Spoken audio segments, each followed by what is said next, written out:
Are we live? We are live. Antique X-ray. What are you talking about regarding Cuomo? Turn down Cuomo. I would have to say, that comeback of Chris Cuomo to Sirius XM is a comeback. It's a comeback. I remember listening to him when he was in the afternoon before the whole Andrew Cuomo scandal that basically got him fired. So it's good. Listen, I'm a fan. I like Chris. I'm not a devotee as I am with Smerconish, but Chris is good. Ladies and gentlemen, a little bit of a channel update. You'll see the packages here. Stuff are happening. I got a really cool teleprompter, and then I got a foot pedal. So if I'm looking at the teleprompter, I can control with my feet or my foot how quickly the words buzz by. So turn up my volume a bit. No, I think it's just me not talking to the mic enough. How's that, Ham? Let me know. Yeah. So I'm going to set that up over the weekend, and eventually, once I have a car able to fit my my green screen, I'll get that over, and we'll work on that. I'll reposition the camera as well. Let's see what happens. Let's see what happens over the weekend. We're at 8:03, so another 2 minutes of bloviating I have. What else is going on? First off, cheers, everybody. And yeah, you might realize my hair is gelled. I had a wedding last night, and it was a blast. It took forever to get there. It was a 2-hour commute, but it was totally worth it. And yeah, let's just jump right into it now. 8:04. Let's do it. Bob, please don't scare me like that. Anybody else having buffering issues? Bob is asking. Hamilton was pretty good. All right, Kareem was good. All right, Bob. See if you could refresh. Tammy's good. All right, cool. Well, let's go into it. I wanted to touch on the poll question yesterday. Should people's Google searches be private? Was the question. Should they? For sure. If people believe that they are, they should not. The cynic in me, and I forgive me for presupposing, but if we are a POTUS audience, we have a cynic gene in all of us. So the cynic in me says, why wouldn't Big Brother be watching at every step of the way? It's so easily accessible. You guys know my fondness for Alan Dershowitz.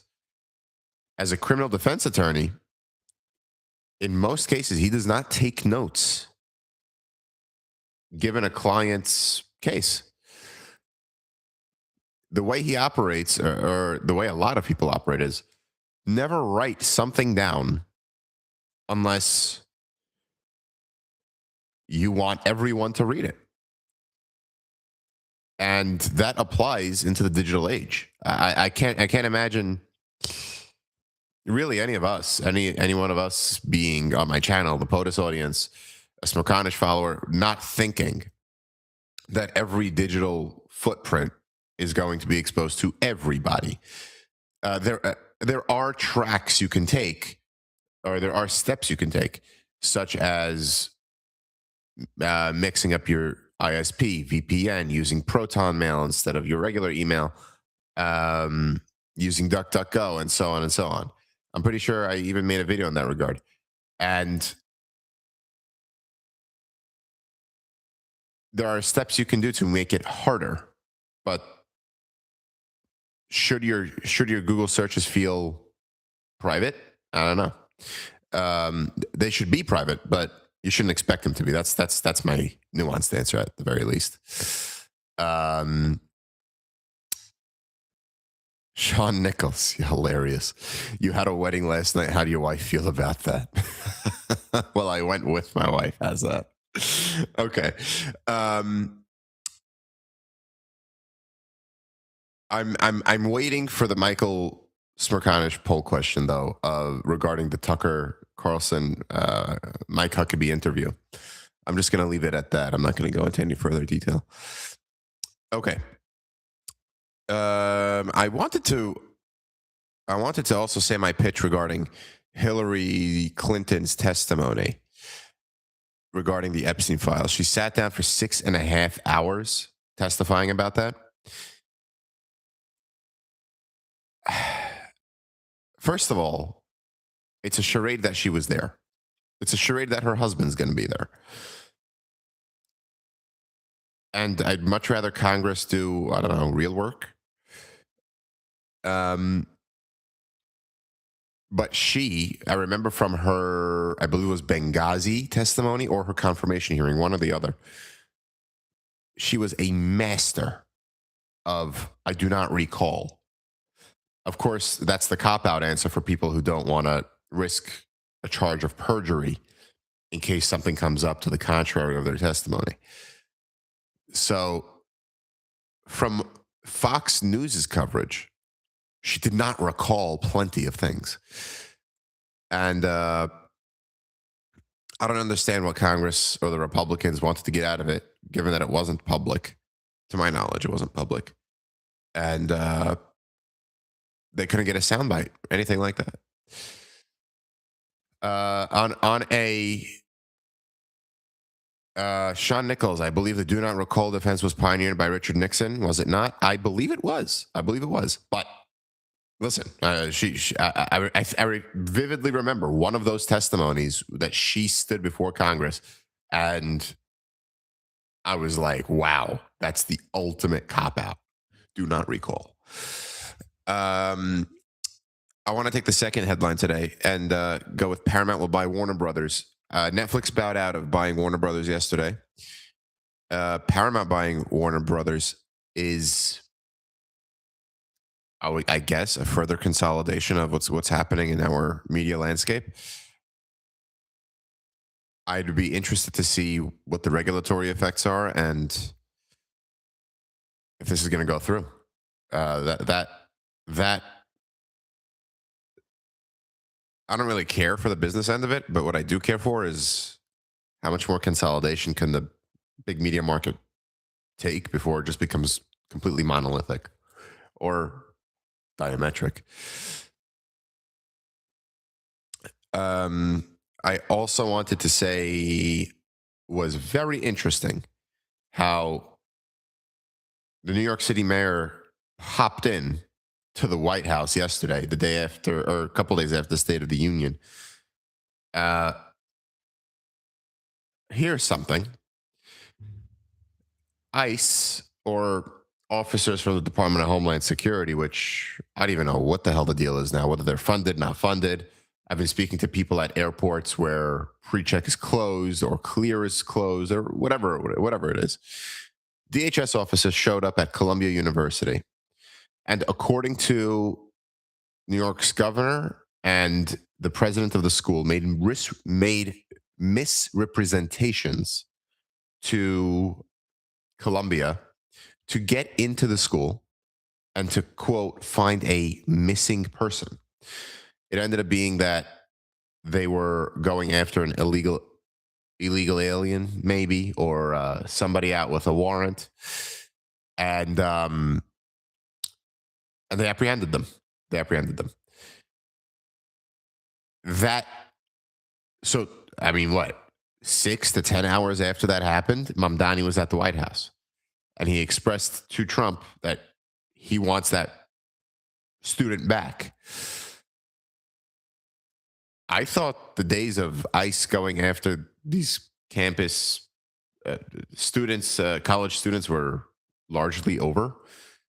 Maybe because it synced away from the headlines and I lost my eye on the ball,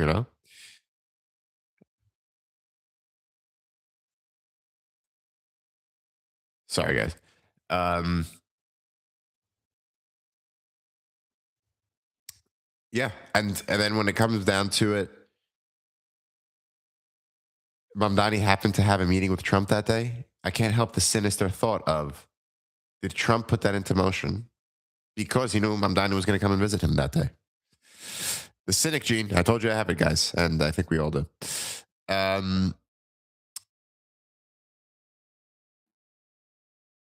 U.S. Iran, still nothing really coming that way. And to be honest with you, I I can't imagine a situation where Iran makes a plausible deal. To go back to what Stavridis was saying last week or his last appearance, when did we have this much firepower in the Middle East, in the region, in the Persian Gulf, and not fire? The answer is never. So I don't know what Iran can do to satisfy or placate Trump. I don't know what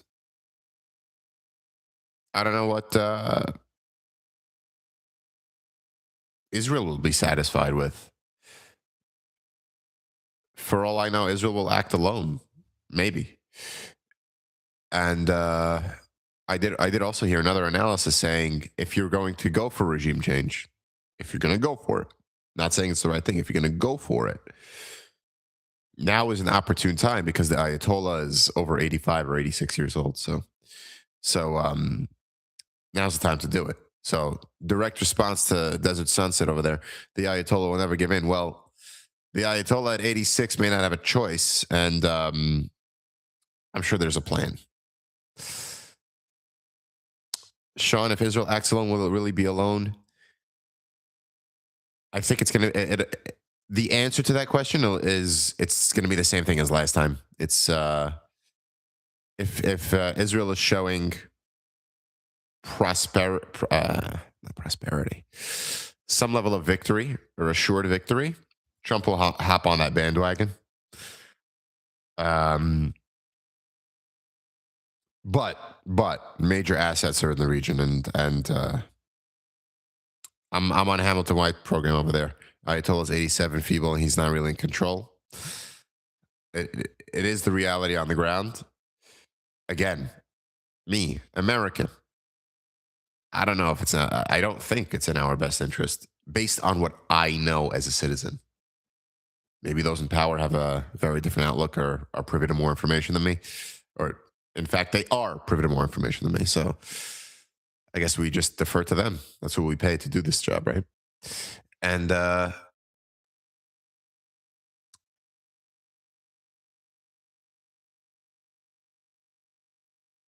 something else that I'm happy about, mortgage rates dipped below 6% for the first time since 2022. You know, I was now think of it for me. I'm frightened. I'll be 30 in a month.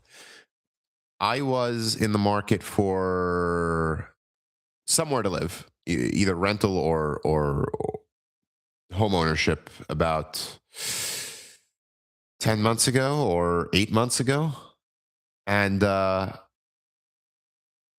was rough out there. The economics of it. And again, this is me, growing family, wife, 2 kids.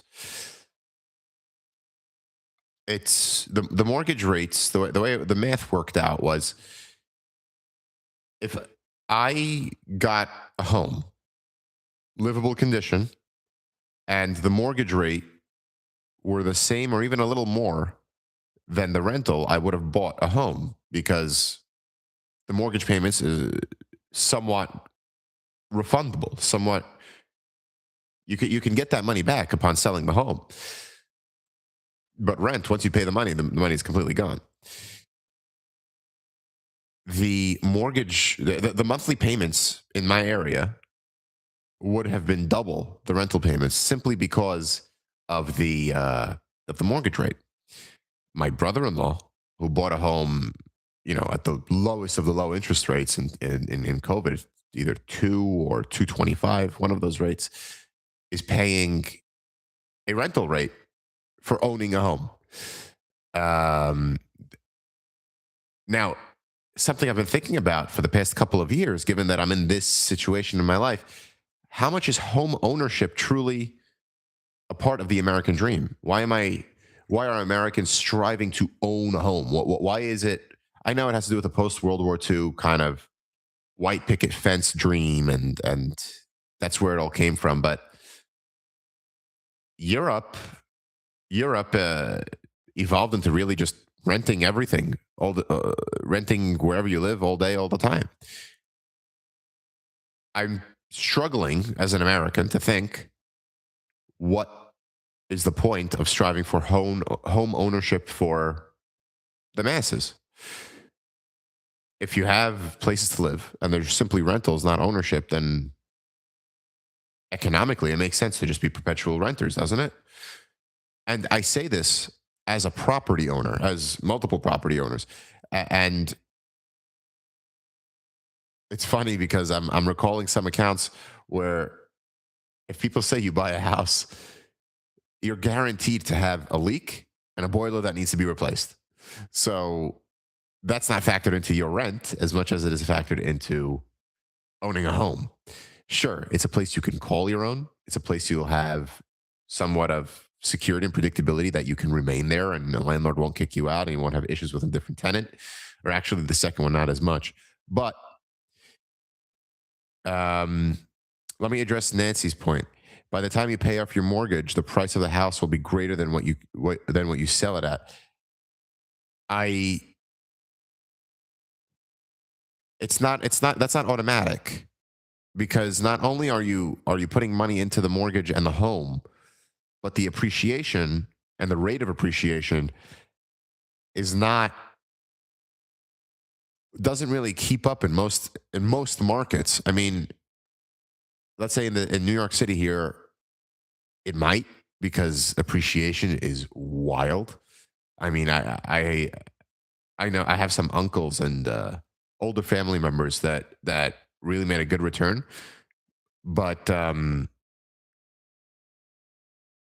is that the play? Is that what America is striving for? That white picket fence dream? That's just me. Um, Desert Sunset. This is interesting. Homeownership in several countries in Europe is the norm. Almost no rentals, which cost even more than a mortgage. I I was watching a video by Scott Galloway, and he actually said renting in Europe is the norm because just buying just made no sense. Um, okay, interesting. Just that was just my recollection of it. Hamilton, you're like my son, also 30, are struggling. He wants to buy, but it is even more difficult in Boston market. He likes his apartment, but rent payment went up again, and he's searching. Yeah. I mean, thankfully, I mean, I'm not exactly struggling. I like to live within my means. That's my metric. But is it just the financially responsible thing to go ahead and buy, or just continue to rent? I mean, yeah, just if I'm looking at it simply from a money perspective. Okay. Antique X-ray. Our investment has tripled. Well, you got a good deal. Okay, let's hit another couple of headlines and then we'll engage with some comments even more. Um, yeah, Bill Clinton's giving some testimony today. All right. Now, you guys tell me your opinions on. Desert Sun says it depends on the country regarding Professor G. Sean Nichols, perhaps, and hear me out. Professor G could be wrong. Could be. It just I thought he was a viable source, so that's why I repeated it. Um,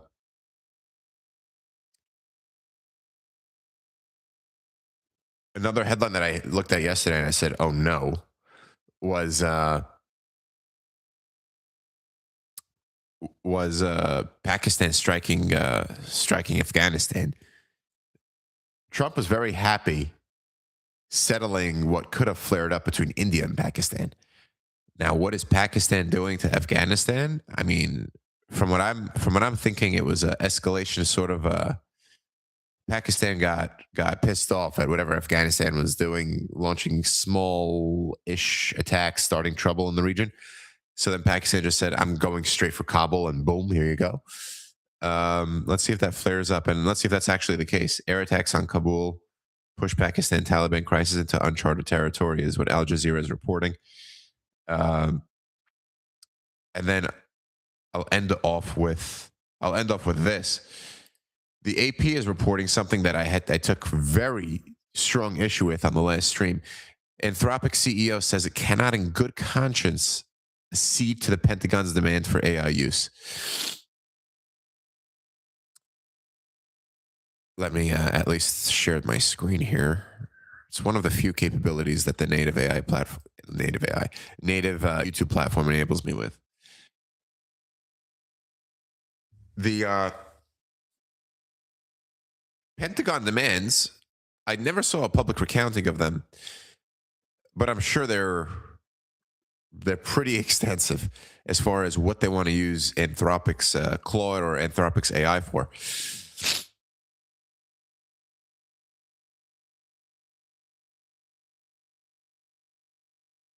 The Trump administration that is threatening to pull its contract and take drastic steps by Friday. Again, where do we live where the Secretary of Defense is threatening to seize a private company because he's not getting his way? I'm keeping a close eye on this one. I want to see how that plays out, because this is just, to me, it's outrageous, a part of the America we live in. Hegseth's ultimatum on Tuesday after the meeting with Modi allowed the Pentagon to use the company's AI as it sees fit by Friday or risk losing its government contract. Military officials warned that they could go even further and designate the company as a supply chain risk or invoke the Defense Production Act to give the military more sweeping authority to use its products. Those later two threats were inherently contradictory. One labels us a security risk, and the other labels Claude as essential to national security. So, my take, first off, if the government wants to pull its contract, I think that's valid. That is the free market working, and that is the government working within capitalist parameters. But using the Defense Production Act? No, that is not the America we love. Let's do some comments, guys. We got 6 minutes remaining.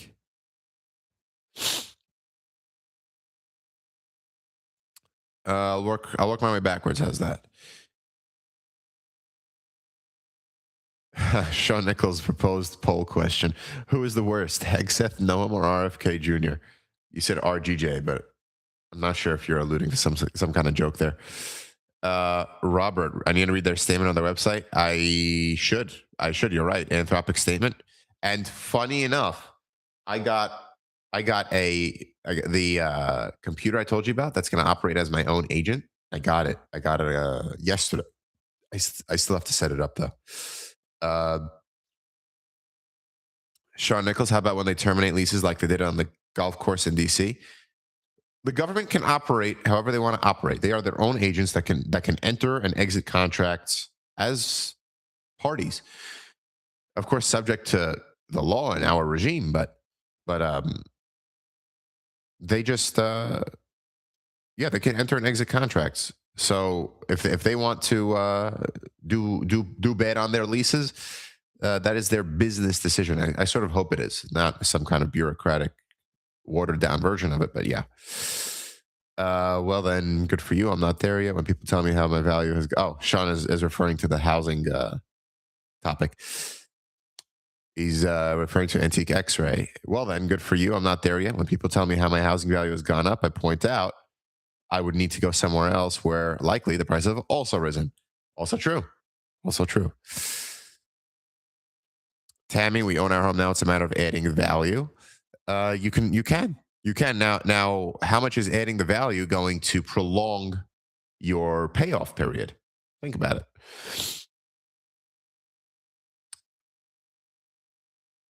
Tammy, a lot of younger folks are choosing to wait on home ownership. I'm pretty sure it has to do with the idea of settling down, being being committed to one area, one community, one way of life, getting married, having a family, which less and less of the youngins are choosing to do. I was filling out a survey yesterday where they asked for my age range, and I clicked 18 to 29, and I'm like, ooh, I just can't stomach the thought of going into the next age range. But anyways. Bob, in 81, I bought a house in Edmonton. The rate was 18 and a half. I was very happy 15 years later for it to be at 9%. Well, Bob, I'd like to think that your housing market was very different, even with the interest rates at 18.5%. But it begs the question, what if you've rented ever since? Think about it. Mortgages are an investment, the center of the American dream. Okay, Hamilton, mortgages are an investment. I guess it's highly dependent on where you get it and the appreciation and the rate of appreciation. Yeah. Harvey, home ownership is not all incentives was. Often renting is a better option. I guess what you're trying to say is really my point. Uh, let's see what else we got. Of course. I just lost the comment. Where is that? There's no. All right, Sean Nichols, no deduction for rent. No, there's no deduction for rent. The best you can do is, let's say, like a setup like I have here. If I use this office space, I can. That is deductible. The office space within your home, that is deductible. Corinne, you had to run. Well, I hope you're watching the replay. Have a great weekend. Sean, you mentioned that your jeans are Levi's. You know, I am a loyal Levi's customer for years. Years. I've been wearing jeans daily, and they've been Levi's. And, I'm not too satisfied with their product. They've had a recurring issue, but I just keep on buying them. Hamilton White reporting. Paramount deal will go through. Bad consolidation for consumer and questionable underlying economics to be determined. We'll see more Food Channel on TNN. Yeah, I think it'll go through though.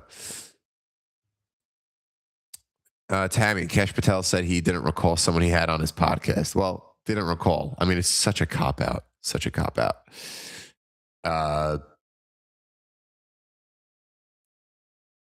Sean Nichols, you have computer, cell phone, Easy Pass, car. You can be tracked. The majority of people are not interesting enough for anyone to track them, though.